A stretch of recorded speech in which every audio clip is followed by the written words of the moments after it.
But I would be very happy now to answer any questions that you have about either the books or my writing. I've got a question. Something, I don't know whether it was you said, that I heard, which was about that dilemma of when you come to the end of the book and you've sort of woven different strands of story and mystery perhaps, whether you sort of close it down and answer all these questions, or whether you leave it open, almost for a sequel, Yes. or version 2. So I wondered how you sort of squared that and got to that bit. Thank you. Did everybody hear the question? I'm in some writers' chats, boards and things, and this gets talked about a lot. How do you end your book? Do you close everything off? Do you make it neat? Or do you leave some questions open? How many? How do you make it an emotionally satisfying experience for the reader? You know, I'm sure we've all read books where we're slightly disappointed by the end. Sometimes it doesn't quite, I don't know, it's a good book and then you go, ugh. So when I'd done the first draft of On a Shadow, which was probably 2 or 3 years ago, I would have thought now, I gave it to 12 trusted readers and friends and asked them to read it for me and give me a view. At that time, the ending of the book was leaving almost all questions unanswered. I was trying to be very postmodern, actually. Didn't work for the readers, though. So I stopped trying to be so damn smart and said, okay, well, what is it the readers want? And I had some really great feedback and very good ideas from readers about what could work. So I closed off a lot more of the story strands. Left, you know, there's 1 or 2 things that are still slightly open to interpretation, but by and large, by the time you get to the end, you know what has happened for everybody. And there was something going around Twitter about it the other day, and several of us were talking about that problem. And I was thinking, I think if I was writing the book again now, and thank God I don't have to, but if I was, I would do something in between where I ended up and where I started off. I would have left a few more things slightly unknown and slightly less certain than I did. So it's a very... I'm definitely going to be smarter about that in writing the book I'm writing now. But I'm going to write the end soon, and then I can write everything to lead to it. Dawn? Why did it take you 30 years? To get to that point, thank you. Well, I got very distracted. In fact, I went back to university as a mature student when I was 28, with the plan to study English literature. So I could, you know, Mr. Roberts had planted this idea in my mind, and I thought I'm going to go for it. And then I had always been very interested in psychology, and I got fascinated by that again. So I actually didn't do English literature, I did psychology. So then when another decade passed, and I thought, And so I started doing some courses, and then I did my MA 6 or 7 years ago. So it's been a very circuitous route. I'm just beginning to understand how much that man's got to answer for, I think. Thank you. Yes, Paul at the back. Yeah, sorry. I just wondered if you could throw a bit of light on who you think your readership would be. Is it people who are consumers of fiction mainly, or is it people who are interested in psychology? Obviously, it's going to be a bit of both. And do you see it as a kind of helpful book to people who want to sort of self-help in some way? Thank you. I definitely see it as a fictional story. It's got quite a bit of suspense into it. You know, I had readers writing to me saying, "Oh my God, I couldn't sleep until I finished the book." So it's clearly got those elements there.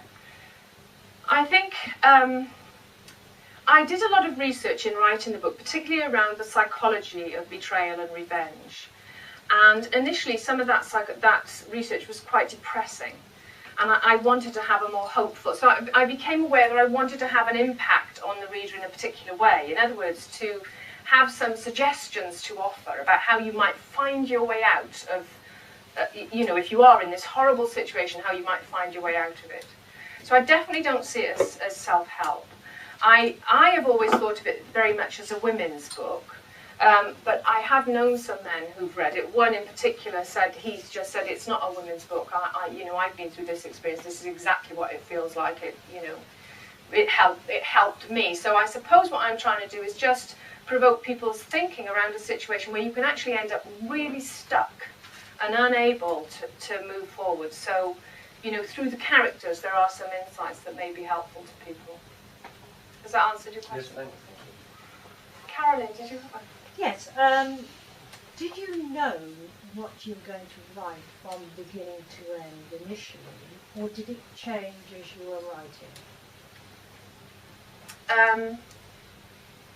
I definitely knew pretty much how it was going to end, and I knew the theme. The big theme was going to be how the contents of our kind of psychology, our belief systems, our minds can overwhelm us under significant pressure, and you start to see things that aren't there. I mean, it's crazy making stuff. So I knew that was what I wanted to write about: how somebody can get to the edge and how can they come back. I pretty much knew how I wanted it to end. In fact, my original plan for some of the chapters I ditched very early on, and then it sort of starts to do it for itself at a certain point, and it flows differently. So you have to make plans and then junk a lot of them. Yeah. Thank you. Thank you. Very well. Are all your characters entirely fictional, or does anyone recognise them?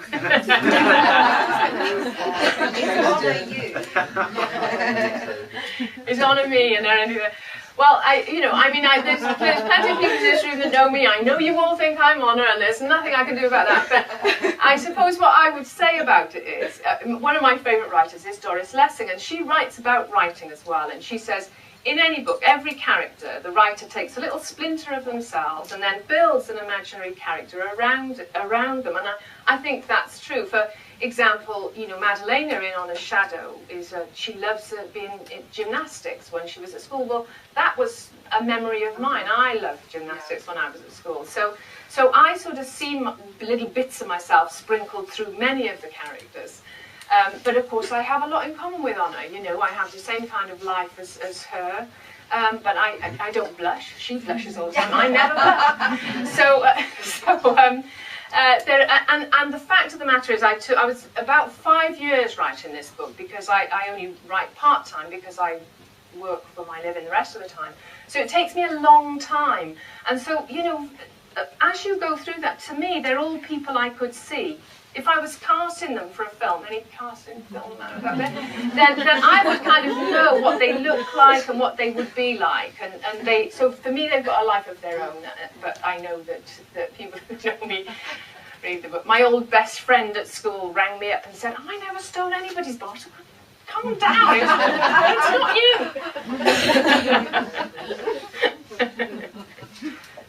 Anybody else? What was the aspiration? Was it fame or money or?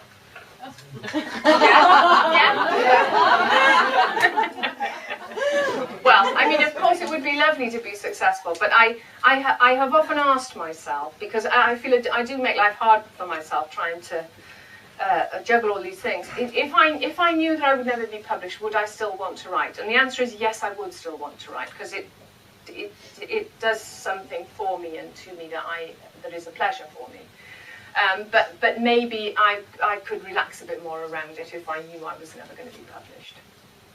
But yes, of course I would love to be successful as a writer. I would love to.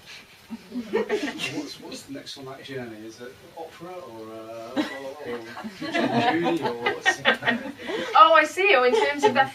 Well,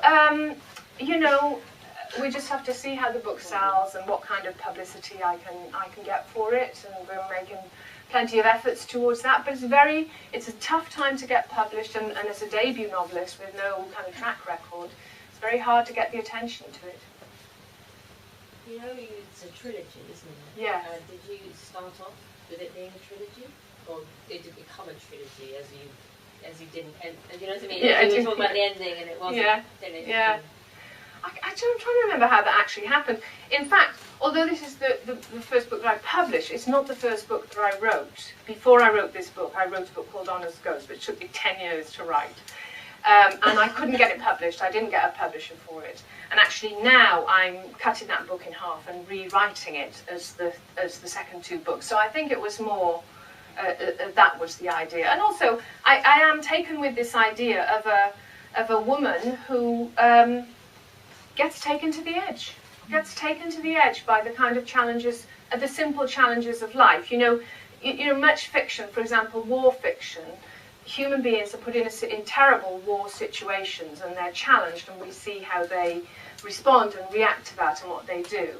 And I'm very interested in that, of course, but I'm actually more interested in sort of the everyday psychological challenges in our lives and how we cope with those, how we react. So I just feel there's a lot more that I could, a lot more difficult situations I can put Honor in and see what she does. Poor old Honor, exactly. So, do you have any idea when Honor's Ghost will be published? None at all, because I haven't even got to the first one. I'm about 2/3 of the way through it. Got to wait a long time.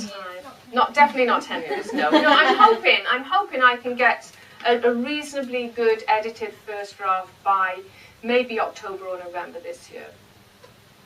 But it's, you know, it is a very long process. So I hope it would be published next year sometime, actually. Yes. Is like the themes like putting her in difficult positions, is it going to be a similar type of storyline? The next one's going to be completely different than what she's put into? It's got more difference to it. I'll just say a couple of sentences about it. Honor gets involved in some clinical trials for a new psychological drug treatment for people with depressive and anxiety disorders. And what happens when people take this drug is they have a really deep and powerful dream, and in the dream, an ancestor comes to them in the dream and tells them something that puts them completely at peace with themselves forever. If there was a drug like that, I'd take it. I've made it up. The drug is in my imagination. But whenever I talk to people about it, they go, where can I get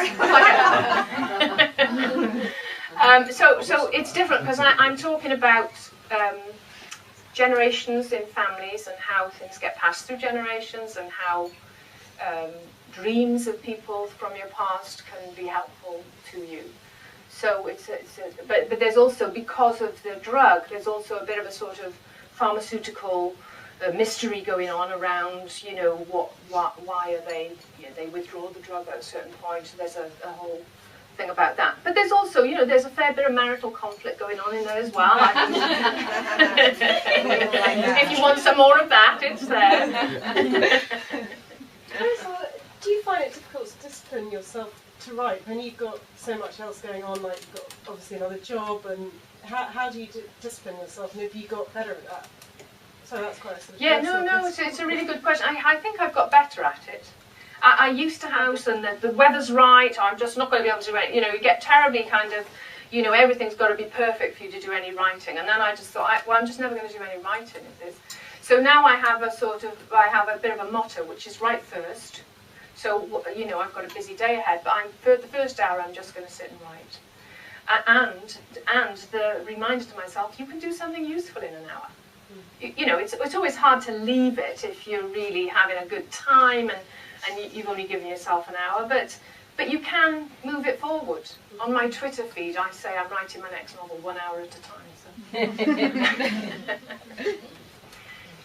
Sometimes, like, say if you give yourself an hour, could you potentially end up just writing one paragraph, or could you write pages sometimes? Is it literally what's going on at the time, what stage you're at? Yeah, it depends where I'm at. I mean, you know, I always know the next thing I'm going to write. Yeah. So if I had an hour now, I'd sit down and I'd read the last couple of pages that were written, and I'd just tune myself back in and then just start writing. Actually, I find sometimes in an hour you can, because you're sort of relaxed, it's only an hour, you can end up doing something that's better than you expected it to be, you know. So. And then do you then read back over that, like the next day, and sometimes go, actually, that's not what I wanted to write, and just start? Is that how it works, or do you wait until you've completed everything before you like really read the whole thing back? Well, I do it in sections, so I'll be like, okay, I'm working on the first 3 chapters, and then the next 3 chapters. So I just write the first 3 chapters, and then I'd start going back over